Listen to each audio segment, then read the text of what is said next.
Welcome back, students. So this video is for the students of class 9th, subject science, chapter number 10, that is gravitation, and it's your lecture number 3. Topics to be discussed in today's lecture are: what is mass, what do you mean by weight, and after that, how to calculate the weight of any object on the moon. So these are the several topics which we shall cover in today's lecture. So let's start with today's lecture. So your first topic is mass.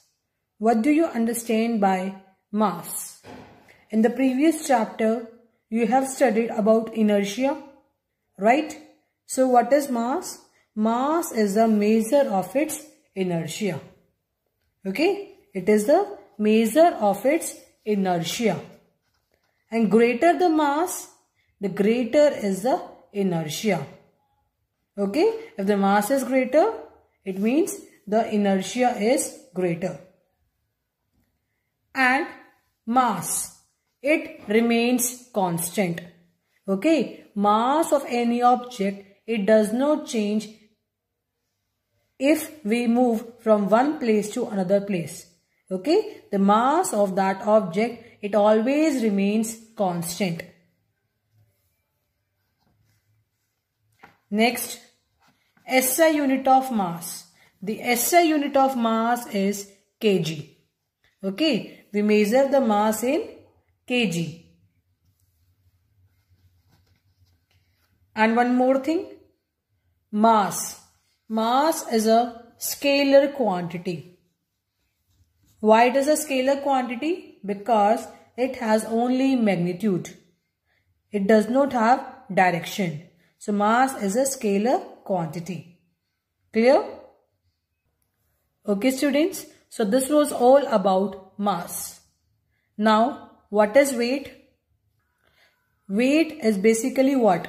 Weight is the force with which it is attracted towards the earth. Let us consider an example. Suppose you are standing. So what will be your weight? It will be the force with which you are attracted towards the earth. Okay? So this is weight. And this weight, it always acts in vertically downward direction. Okay? Weight always acts in vertically downward direction. You know that from the second law of motion that force is equal to ma, mass into acceleration. Okay? Now, this acceleration is what? This acceleration is acceleration due to gravity. So we can replace a by g. So force becomes mg. Now this force is what? This force, we can say it is the weight. It is the weight. Weight is the force with which it is attracted towards the earth. So this force, it is equal to weight, represented by capital W. So W is equal to mg. So this is the formula to find out weight of an object. Now, what is the SI unit of weight? The SI unit of weight will be same to that of force. Okay, because force is equal to what? That is weight. So the SI unit of force is Newton. So the SI unit of weight is also Newton, represented by capital N. Okay. And it is a force which acts always in vertically downward direction that I told you right now. Now, this weight is a vector quantity. Why it is a vector quantity? Because it has magnitude as well as direction. Okay? So, weight is a vector quantity. Which direction is there? I told you right now, the weight always acts in vertically downward direction. So, that's why it has magnitude as well as direction. So, weight is a vector quantity. And this value of weight, it depends upon g. Because you know that the mass, it remains constant. Mass, it remains constant. It does not change from one place to another place. So what we can say? We can say that weight is directly proportional to G, or weight depends upon G. If G increases, the weight increases. If G decreases, the weight of that object will decrease. So that's why weight changes with the value of G. How? It is directly proportional. Okay? So this was all about weight. So now are you clear about with mass and weight? Can you write the differences between these two? So what will be the first difference between mass and weight? Mass is measure of inertia. Okay? And what is weight? Weight is the force which acts in vertically downward direction. That is weight. Okay, the first point is about definition. Second point, you can write down about the SI unit. The SI unit of mass is kg. Okay, and the SI unit of weight is Newton. Clear, students? Now, third point. Third point, you can say that mass, it remains constant. It does not change from one place to another place. Okay? The mass of an object, it remains constant. Whether you are on the earth, whether you are on the moon, whether you are in outer space, the mass always remains constant. But weight, it changes. Why? Because weight is equal to mg. Okay, so we can say that weight is directly proportional to g. Means it depends upon the value of g. So weight changes with the value of g. Clear? Next point, you can write down about the scalar or vector quantity. Mass is what? Mass is a scalar quantity and weight is vector quantity because it has magnitude as well as direction. Clear? So these are the differences between mass and weight. Suppose your weight is 70 kg. Okay. So is this weight on the earth and the moon same? Tell me, is this 70 kg weight on the earth and moon are same or not? Will they be different or will they be same? The answer is that it will be different. Now the question arises, why it will be different? What is the reason behind? You all know that what is weight? Weight is mg, where m is the mass and g is acceleration due to gravity. Right? Now this mass, it is constant. Mass remains constant, so it will not change. What about g? Will it change or not? Yes, g changes. If you are on equator and on pole, g value will change. Okay, so if you are on moon or the earth, this weight g value will change. Okay, so the weight will be different because weight depends upon g and g is changing everywhere, whether you are in equator, whether you are on the pole, whether you are on the earth, whether you are on the moon. This g value will change, and if g changes, weight is also changing. Okay, now let us find out how different it is, whether it will be less, whether it will be more. let us consider the mass of an object be m, small m. Its weight on the moon be Wm, weight of object on moon. And the mass of the moon be mm, mass of moon. And the radius of moon be rm, radius of moon. Okay, so we have considered these things.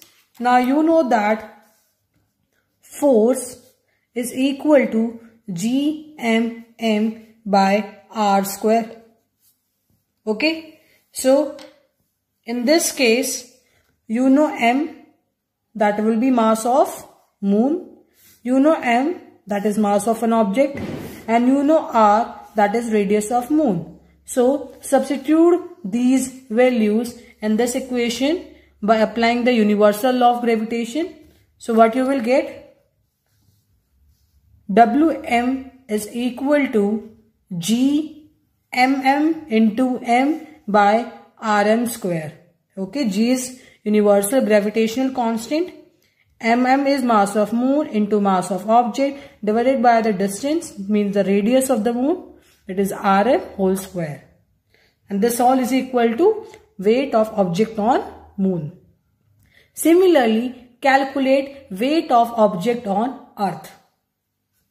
Okay, so let us consider the weight of the same object on earth be We. Mass of earth be capital M. Radius of earth be capital R. Okay, now apply the same equation. F is equal to Gmm by r square. So what you will get? We is equal to Gmm by r square, where G is universal gravitational constant, m is mass of earth, this m is mass of object, and this r is radius of earth. So now we know Wm, weight of object on moon. We know We, weight of object on earth. Now equate these two equations. When you will equate these two equations, G and small m, they will get cancelled. So we should know the value of this much mm or rm or this capital M, that is mass of earth, or this r, radius of earth. So by knowing these four values, we can get Wm by We. Okay, because we are equating. Equating means how do we equate in maths? In maths, we divide one equation by second equation. So first of all, let us apply these four values.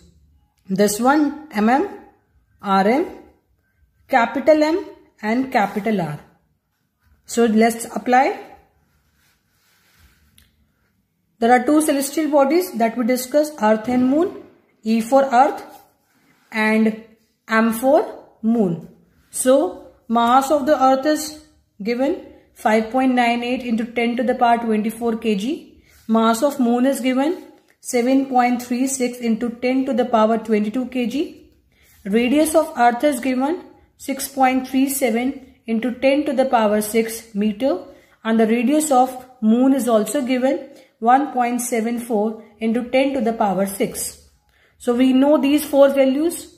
So substitute these values in this equation. So what you will get? First of all, solve this. Wm. After Wm, solve We. So Wm will be, when you will solve by substituting mass of moon and radius of moon from this equation, you will get Wm is equal to 2.431 into 10 to the power 10 Gm, because we will be left with capital G and small m after substituting these two values. So Wm we have calculated. Similarly, calculate We by substituting these values in this equation. So We you will get 1.474 into 10 to the power 11 Gm. Okay. Now we know these two, Wm and We. So just equate these two equations. Equate means divide. Divide these equations. So dividing equation 3 by equation 4, Wm by W is equal to 2.431 into 10 to the power 10 divided by 1.474 474 into 10 to the power 11. Now solve this part. 10 to the power 10 divided by 10 to the power 11. So 10 to the power 10 or 10 to the power 10 will get cancelled. We will be left with 10 to the power 1. Okay. So 2.431 divided by 1.474 into 10 to the power 1. Okay. Now solve this part. So solve this 2.431. I can write 2.4 or 2.5. So that will be equal to 2.4, or you can write 2.5 also, divided by 1.474. You can take as 1.5 into 10 to the power 1. Okay. So it will be, so that will be approximately 2.4 divided by 15. That will be 15. So when you will solve, you will get approximately 1 by 6. Okay. Wm by We, you will get approximately as 1 by 6. So what we can say, weight of object on moon divided by weight of object on earth is equal to 1 by 6. Or we can write weight of object on moon is equal to 1 by 6 into weight of object on earth.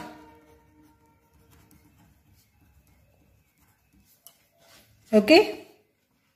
Weight of object on moon is equal to 1 by 6 of weight of object on earth. Or in short form, you can write like this, 1 by 6 of We, weight of object on earth. So this is the final formula, which is telling, which helps to know the relationship between the weight of any object on moon and weight of object on earth. So it is clear from the data that the weight of object on earth will be more as compared to the weight of object on moon. Okay. Suppose there is a person whose weight on earth is 72 kg. Okay. On earth is 72 kg.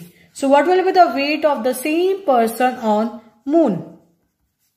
It will be 1 by 6 of 72. So that will be 12 kg.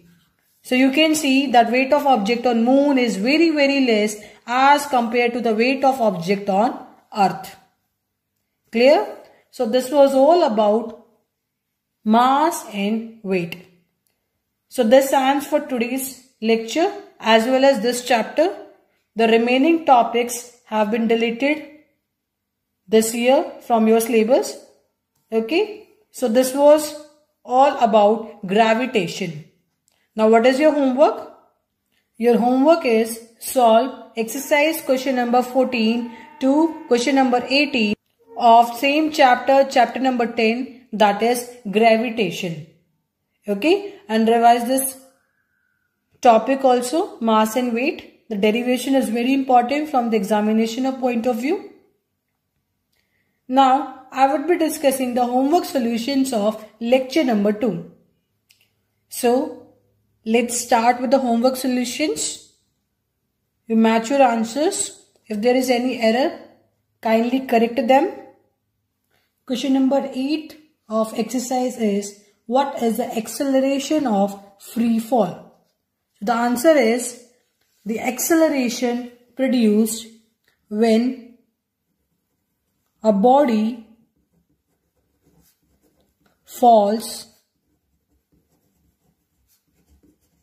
under the influence of force of gravitation.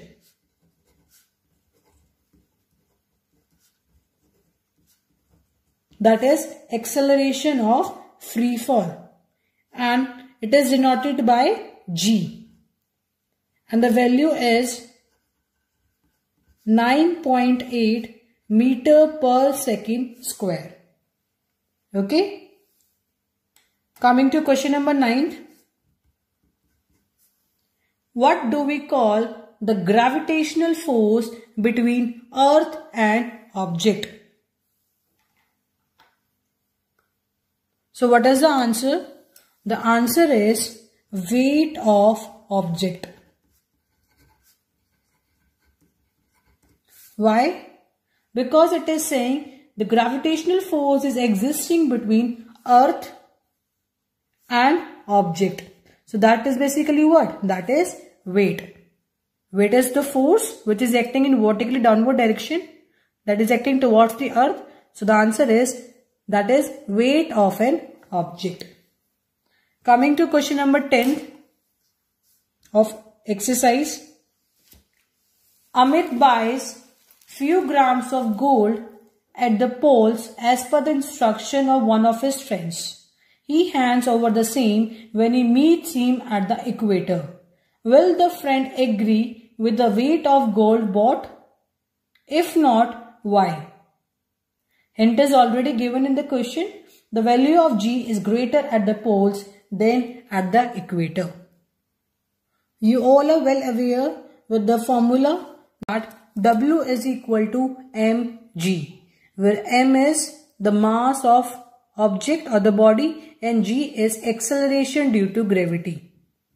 Okay, now you know that g value, it is greater at the poles and it is less at equator.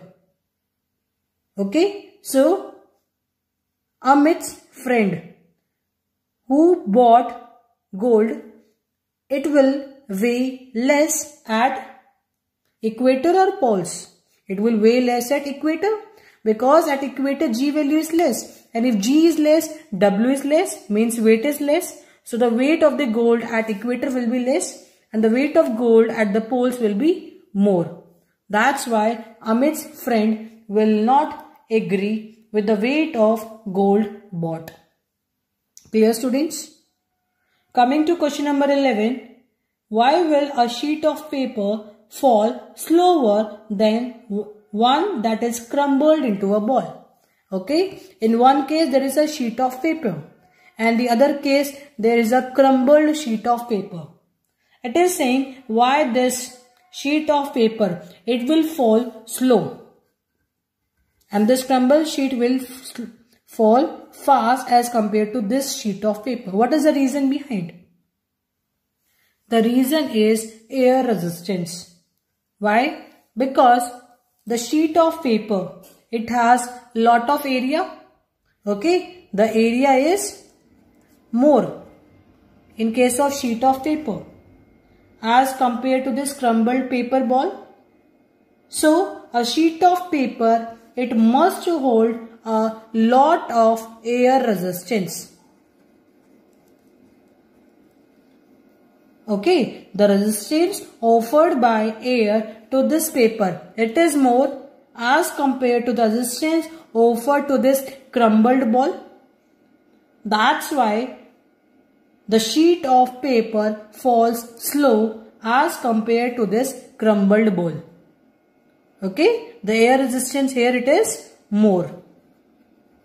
So it will fall slow, and in this case the air resistance is less. Therefore, it will fall fast. Okay. Coming to next question. Question number 12. Question number 12 is gravitational force on the surface of the moon is 1/6 as strong as gravitational force on earth. That we studied right now. So what is the weight in newtons of a 10 kg object on the moon and on the earth? We have to calculate the weight of the object on moon as well as on earth. Now you know the formula. Wm is equal to 1/6 of We. Wm is weight of the object on moon and W is weight of object on earth. And you also know that W is equal to mg, where m is the mass of the object and g is acceleration due to gravity. Okay. So mass of the object is given in the question, that is 10. And G you know, that is 9.8. So 10 into 9.8, that will be 98 Newton. That is weight of object on earth. Now calculate the weight of object on moon by applying this formula. So Wm, that will be equal to 1 by 6 of We. W is 98. So 98 by 6. That will be 16.3 Newton. Okay. So just that is very simple. Apply the formula. Wm is equal to 1 by 6 of We. And Wu you can calculate from the formula, that is mg. Simple. After calculating We, substitute here and calculate Wm. So that was question number 12. Coming to question number 13. Question number 13 is, a ball is thrown vertically upward with a velocity of 49 meter per second. Calculate, the first part is maximum height to which it rises. Okay, you have to calculate the maximum height. In second part, you have to calculate the total time it takes to return to the surface of earth.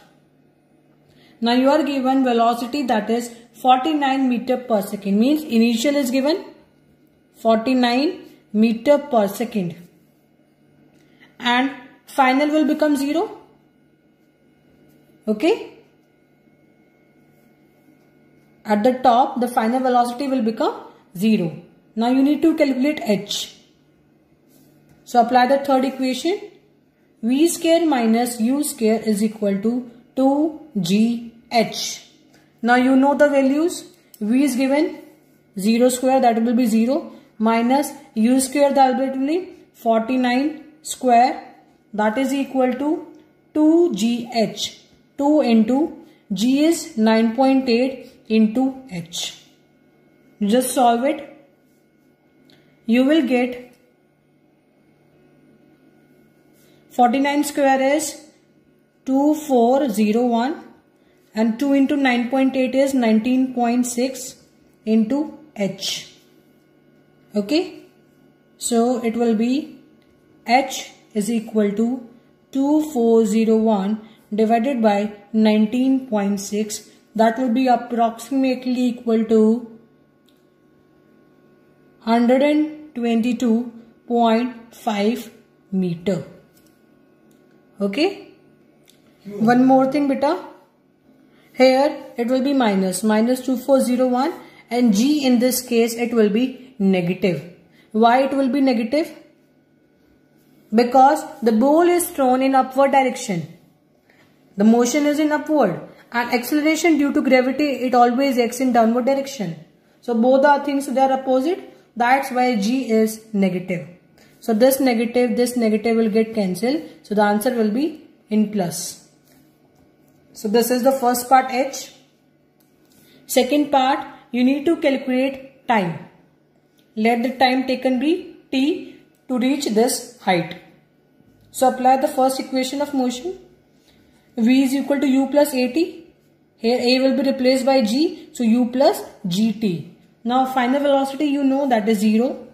U is given in the question 49 plus g, it will be minus 9.8 because the motion is an upward and time you need to calculate t.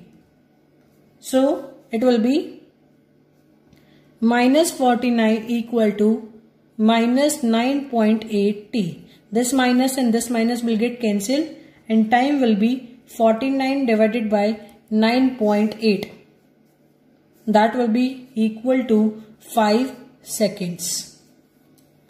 Now this is the time taken to reach this much height. And in the question it is asked, calculate the total time it takes to return to the surface of earth. Okay, from here to here it is taking 5 seconds. When it reaches the top it will come downward. So it will again cover the same height. That will be 122.5. So 5 seconds in upward and 5 seconds in downward. So the total time, capital T we can denote, that will be t plus t, 5 plus 5, that will be 10 seconds. Okay, just read the question carefully which time is asked. If the time is asked in upward direction, it will be up to here. But now the question is total time. So it will be t plus t, that is 10 seconds. Okay, 5 plus 5, 10 seconds. So this was question number 13th. So that's it for today's lecture. Thank you.